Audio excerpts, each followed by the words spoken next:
A teen dying now of a heat stroke. Heat waves. People are suffering from problems such as heat strokes.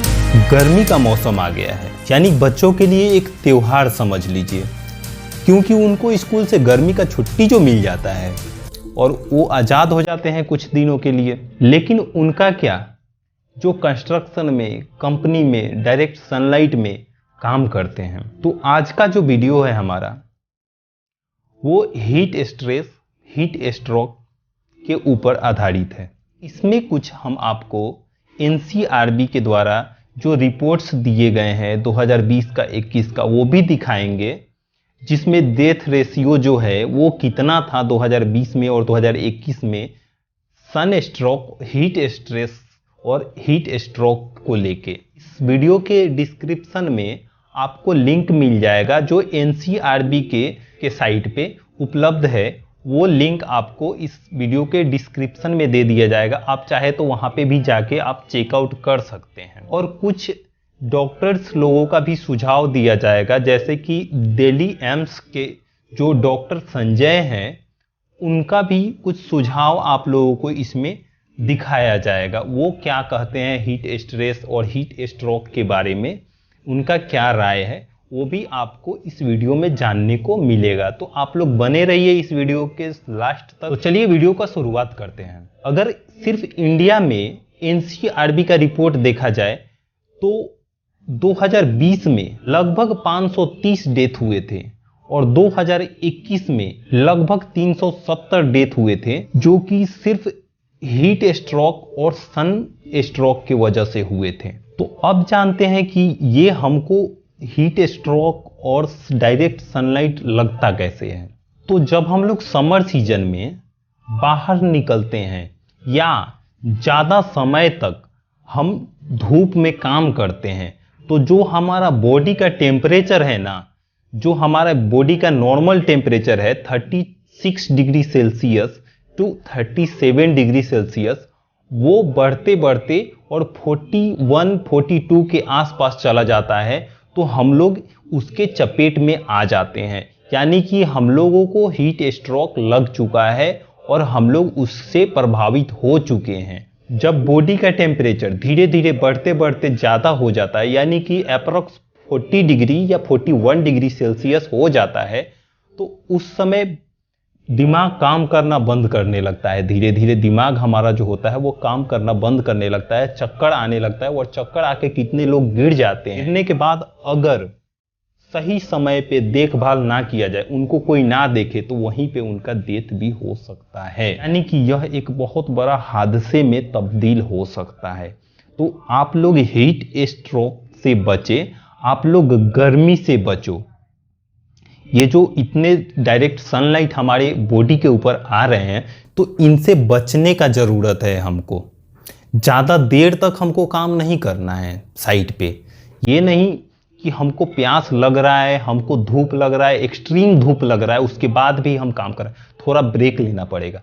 इसमें हम अगर थोड़ा थोड़ा break ले लेके काम करेंगे ना, तो हमारा प्रोडक्टिविटी भी बढ़ेगा और हम सही सलामत रह के काम भी कर लेंगे। अगर हम लोग वही कंटिन्यूअस काम करते जा रहे हैं और चक्कर आके गिर गए, अगर आपको कुछ हो जाता है तो कंपनी को भी नुकसान होगा। ऐसा नहीं कि सिर्फ हमको ही नुकसान होगा, क्योंकि आपका नुकसान हुआ, आपका बॉडी हरास हुआ, आप हॉस्पिटल गए, उतना देर तक आपका काम जो आप कर रहे थे वो बंद रहेगा।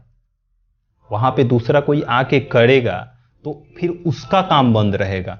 यानी कि किसी भी तरह देखा जाए तो नुकसान दोनों तरफ है, कंपनी और आपका, दोनों तरफ नुकसान हो सकता है। अगर आप कंटिन्यूअस धूप में काम कर रहे हो तो एक्सट्रीम धूप में, अगर आप कंटिन्यूअस एक्सट्रीम धूप में काम कर रहे हो, तो कैसे पता चलेगा कि हम प्रभावित हो चुके हैं हीट स्ट्रोक से और डायरेक्ट सनलाइट से? तो उसका कुछ सिम्टम्स है जो दिखाई देता है, जो पता चलता है, साथ में काम करने वालों को भी और आपको भी पता चलता है।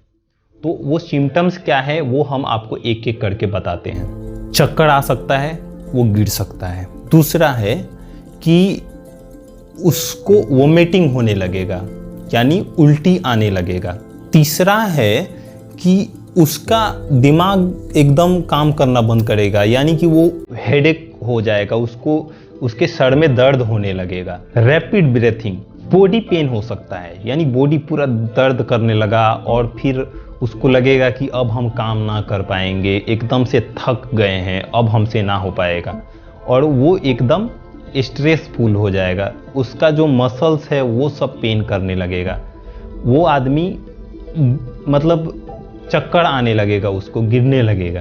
तो ये सब सिम्टम्स हैं इसके, जिससे कि आपको मालूम चल सकता है कि ये आदमी डायरेक्ट सनलाइट के प्रभाव में आ चुका है या डायरेक्ट हीट स्ट्रोक के प्रभाव से प्रभावित है। अब आते हैं अपने मेन टॉपिक पे, यानी कि इससे बचने के लिए हम क्या क्या कर सकते हैं अगर हमारे पास कोई डॉक्टर्स ना हो तो।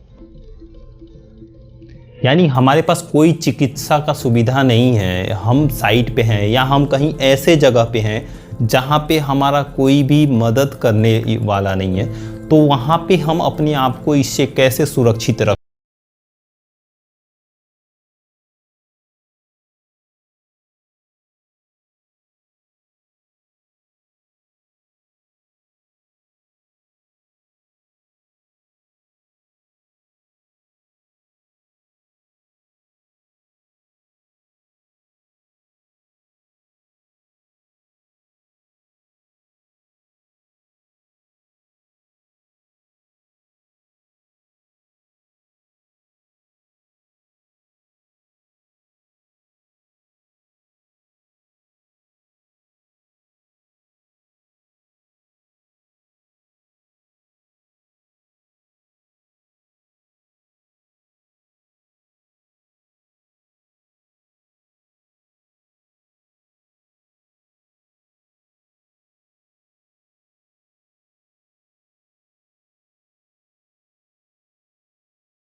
कपड़ा पहन के रखते हो तो पहले तो आपके कपड़े पे आएगा, उसके बाद आपके बॉडी पे वो प्रभाव डालेगा।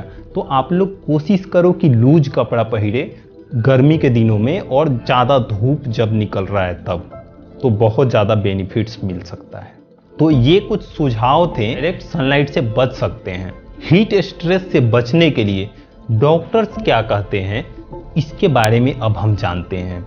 एम्स के डॉक्टर संजय वो क्या सुझाव दे रहे हैं उसको भी आप लोग थोड़ा सा देख लीजिए। I have with me Dr. Sanjay Ray, who's the head of the Community Medicine Department at AIIMS, Delhi. Sir, heat strokes are happening, people are dying. How can someone be saved from the heat stroke? What is the diagnosis that a person can do if a doctor is not available around? See, heat stroke is very common during summertime. If temperature is above 40 degrees Celsius. In our country, especially like you rightly said, in Maharashtra, Rajasthan, UP, Bihar, West Bengal, these states are prone for heat stroke because of the high temperature during the summertime. You can avoid this type of heat stroke. First, avoid exposure, long exposure to sun, direct exposure to sun. If temperature is more than 40 degree, please avoid this. Second, always wear some loose type of clothes during summer. Third, the most important is always maintain hydration. Maintaining hydration is one of the most important factor to save lives. But suppose even after maintaining all this, if somebody develop heat stroke, then the best way to prevent death or prevent further complication is, as soon as possible, keep that person in a cool chamber or cool tub, or cooling is most important as soon as possible. So these are the very simple way, but we can save lot of lives. तो आशा करते हैं दोस्तों कि आपको ये video अच्छा लगा होगा। अगर आपको ये वीडियो अच्छा लगा होगा तो दोस्तों के साथ में शेयर कीजिए, और अगर आप मेरे चैनल पे नए हैं तो मेरे चैनल को सब्सक्राइब कर लीजिए और बेल आइकॉन जो है उसको आप प्रेस कर लीजिए, ताकि ऐसा ही इंफॉर्मेशन वाला वीडियो आपको टाइम टू टाइम मिलते रहे। तो मिलते हैं किसी नए वीडियो में नए टॉपिक पे, तब तक के लिए जय हिंद, जय भारत।